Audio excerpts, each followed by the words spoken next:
Tātad dodamies uz aģentūru Jūsma aģentūra un skatāmies, ko viņi mums atbildēs par noslēgto līgumu.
Labdien!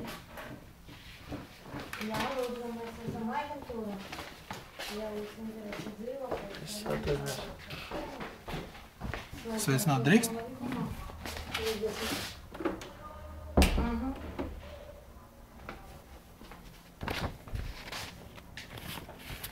Es par to noslēgto līgumu ar tiem telefonu numuriem. Tie telefonu numuri neatbild, ko jūs devāt. Vai jūs varētu nosaukt to īpašnieku, kas jums deva informāciju, lai viņi varētu sazvanīt? Mums ir tikai nevienas telefona numuri.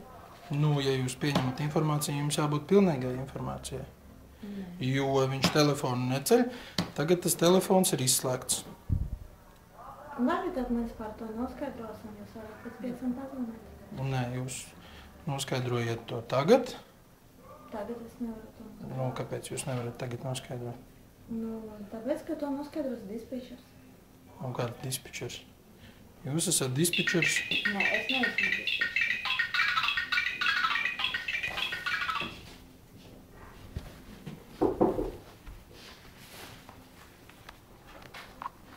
Подождите, пожалуйста.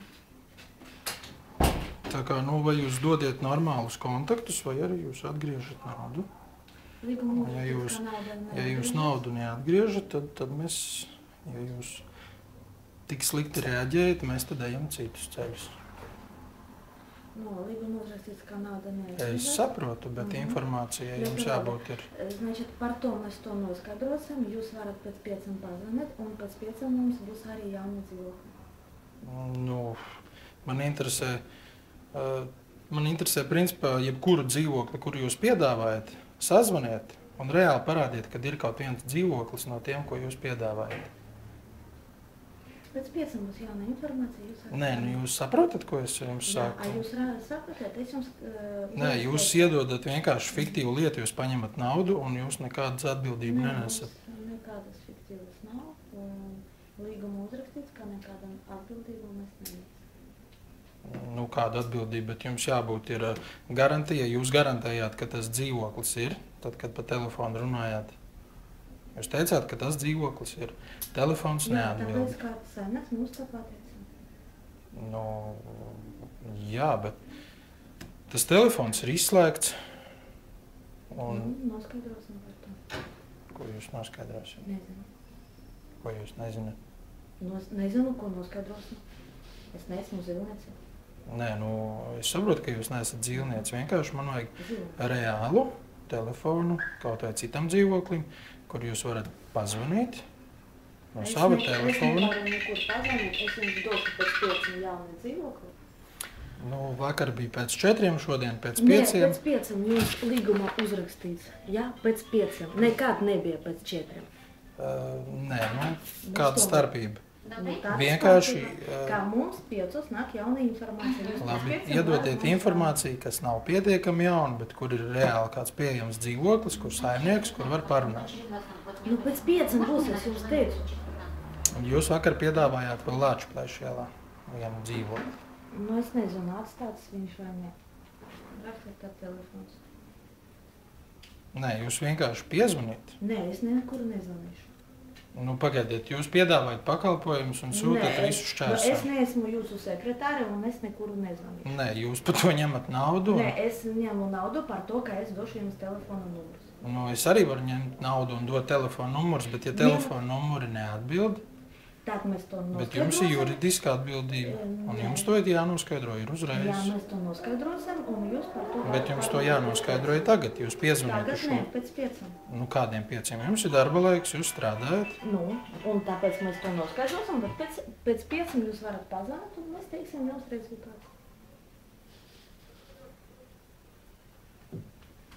Nē, es gribu, lai jūs, ja man ir informācija, kuru jūs dodat, es jums, ja jūs nevarat sniegt informāciju, vienkārši atgriežat naudu. Līguma uzrakstīts, ka nauda neatgriežas. Nu, tad dodiet informāciju. Nē, nu, piezvaniet un braucam kopā uz to dzīvokli. Да, конечно, вообще. Nu kā, nu pagaidiet. Как у вас просто маразм прогрессирует. Es ar jums kopā braukšu. Nu, kāda starpība? Ja jūs nevarat nodrošināt kaut vienu normālu piedāvājumu? Nē, es jums došu telefons, gribat neņemt, negribat neņemt. Un viss. Nu, bet ja jūs piedāvājat pakalpojumu, tad atbildiet. Jūs pārdomājat, ka es ar jums tam nezinu. Nu, pagaidiet, nedēļu dzīvošu, lai jūs kā založnice. Šīs telefons ir izslēgts un vakar vienreiz pacēla un pēc tam vienkārši necēla telefonu, tagad viņš ir izslēgts. Nu, varbūt. Noskaidrosim tā. Es pagaidām par to neko nezinu. Nu, pagaidiet, nu, jums te tādas atmaskas tikai, man vajag konkrēta informācija. Tā, ja jums vajag konkrēta informācija, jūs varat paņemt to Lāčplēša ielu. Ja jūs gribat par to, jūs varat pazvanīt pēc 5. Viss. Uzrakstiet Lāčplēša ielas telefonu. Neko es jums nerakstīšu. Lāčplēša ielas telefonu. Nē, es neesmu jūsu sekretāra. Nē, uzrakstiet vienkārši Nē, es neko nerakstīšu. Nu, ja jūs ņemat naudu par pakalpojumu, tad lūdzu izturaties pret normālu, kā pret klientu. Es neņemu sekretāras algu. Ja? Nu, ja jūs apmaksājat man sekretāras algu, tad es jums zvanišu, rakstēšu. Nu, tie 30 lati, tas ir neko nenozīmē? Nē, tas ir neko nenozīmē. Tā vienkārši es jums uzdāvināju 30 lati, jūs iedevāt telefonus, kur neviens neatbild. 30 lati jūs varat 2 mēnešas laika mums zvanīt un ņemt jaunu informāciju. Līgumā visu uzrakstīt. Nu jā, bet jums tad palasat. Ja jums dod cilvēku informāciju, tad jums ir e-pasts, no kurienes tas ir sūtīts. Kas tas ir pa cilvēku? Tā ir dispečers. Kāds dispečers? Kur viņš sēž? Tā... Kāds ir dispečera numurs? Nevaru jums pateikt. Nu, bet ja tas ir dispečers, tad tas ir publiski pieejams numurs. Dispečers nestrādā ar klientiem. Ar ko tad viņš ar jums strādā? Ar mums un ar dzīvokļus. Nu, tad jūs vienkārši uzzvaniet un paprasiet. Jā, es uzvanīšu un paprasīšu, un pēc 5 jūs varat mums pazvanīt, un tad es jums došu atbildi. Tas ir jūsu gala lēmums? Ko? Tas ir jūsu gala lēmums? Nu, jūs tā par to esat pilnīgi pārliecināti to, ko jūs tagad runājat, ja? Nu, skaidrs. Labi, jūs varētu iedot kontaktinformāciju firmas īpašnieku? Nē, nevaru. Jūsu aģentūru? Nē, nu labi, ja jūs nevarat iedot, tad tā jau nav problēma. Tad viss? Jā. Nu, labi.